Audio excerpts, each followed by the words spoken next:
back to the channel. Welcome back to another car review. And today, we're back in MOPAR City with the 2016 ScatPack. And I am already loving the way this sounds because this has muffler deletes just like the RT that I drove.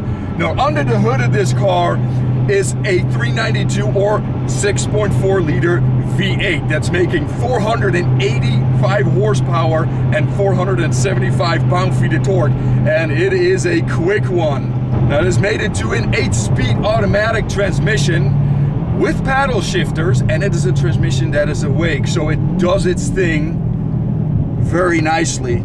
Now, it is a heavy car, it's over 2 tons, and this is where you see that, because there is a significant amount of body roll, but as soon as you get into the straight line, that is when it gets into its element.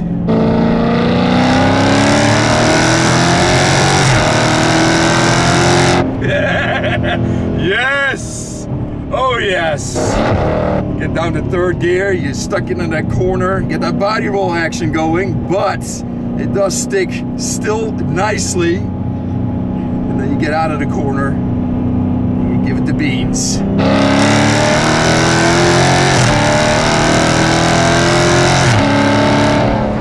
That is why I love freaking Mopars. When it comes down to performance figures on this car, 0 to 60, 4-second range, quarter mile, 12-second range. Because this has mid-muffler deletes, you're of course gonna have to do this thing.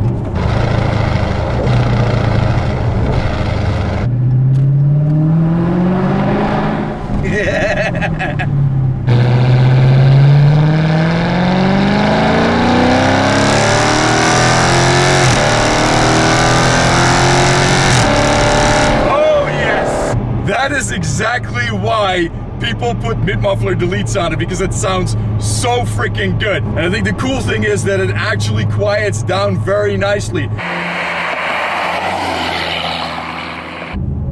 Let's get to a stop over here.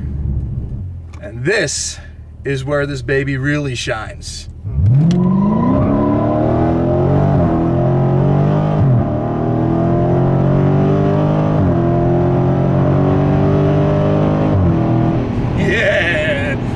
My goodness, man, this thing is so juvenile. You get on it, it freaking goes. And that's another thing that I like about this car, is because it is not a Hellcat or a Demon, you can do that stuff without a big penalty, because those cars, they're just straight nuts. You put your foot down in it from a go, you're gonna have issues. You're gonna roast the tires. I haven't driven a Hellcat Challenger yet, but I have driven the Charger, and that thing just roasts it from the side. Even though this is a heavy car, it still stops very nicely.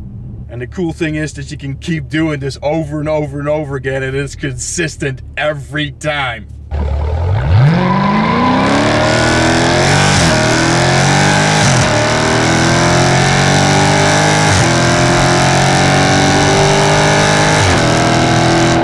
That's it, baby.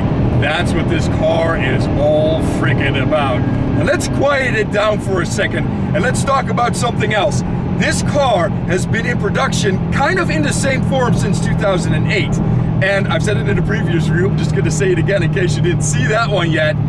This car just looks right. If it ain't broke, don't fix it. And especially with the 2015 refresh, this car just isn't broke. It is a beautiful looking car. Front, side profile, rear end. The rear end especially, they fixed that completely. And of course, the interior, because previously it had a very rental car interior, now it is a very nice place to be, especially for a bigger guy. These seats are so freaking nice. You just take that corner and then you just mat it again. I'm in a higher gear now. That torque just moves you. It just freaking moves you. That's what I like about this placement, that there's no replacement for it. There's no lag, nothing.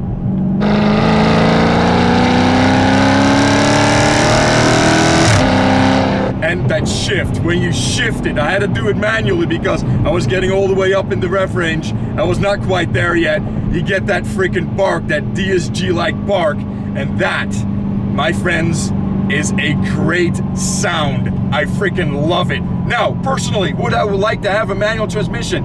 Probably, because I like banging gears.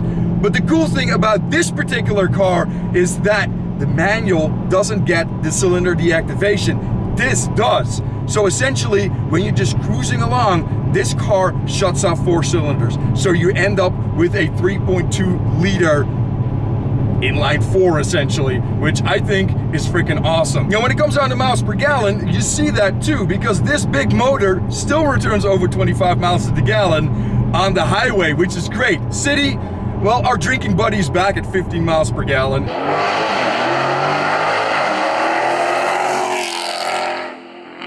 It has a K&N filter, and it also does have the Hellcat lower airbox, so the air vents at the headlights are functional on this particular car. You won't get that unless you get the Hellcat or the 1320. You know this is gonna happen again.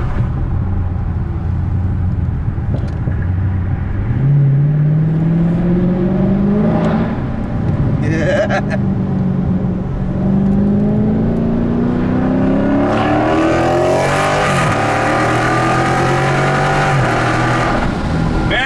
Parks, they just do not get old.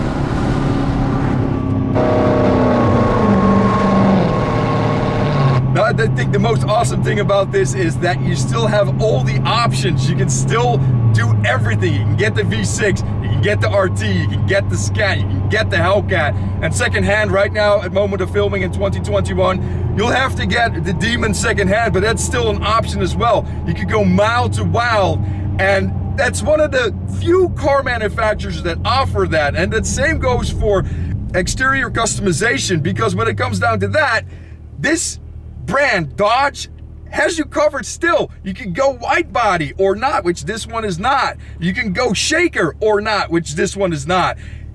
Glorious.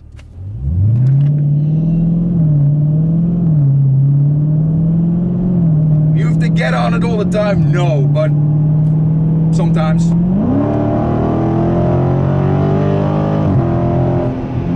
When you have to put your foot in it, you can. And when you do that, it goes. And that's what I'm talking about when a transmission is not lazy. It senses that you want to go, and you just freaking go. It takes off, and that is great. Now, when I drove the RT, the one complaint that I had is that it did not make enough power for the big body it is. But this one fixes that completely. This is the first Challenger that I would consider getting myself. I already knew that in my heart that the 392 Challengers would be the ones that I would be okay with having, because it makes that extra power to move this big body with authority. So this car is actually owned by a fellow YouTuber named 297 Mods, and the link to that is going to be in the description. His name is Richard. He's sitting right next to me, and I cannot thank him enough for letting me drive his freaking ScatPack, because this is the one to get 100%. If you're considering a V8, get the 392, because you are not going to get this amount of fun in the 5.7. No way. So conclusion, I think it's quite easy. You get big cubes, you get a nice amount of power, and then you just get on it. Noises for days. Those shifts. Excellent stuff. And of course, we got to do this one last time.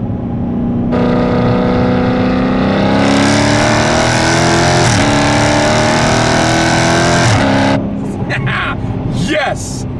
Anyway, I hope you guys enjoyed it. And in case you guys are wondering, what would my Challenger be?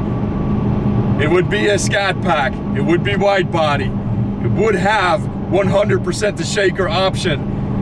And lastly, it'd have to be Go Mango, because that is as close to the national color of the Netherlands.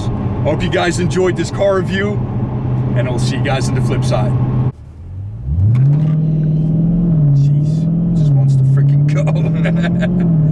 Sometimes too much options.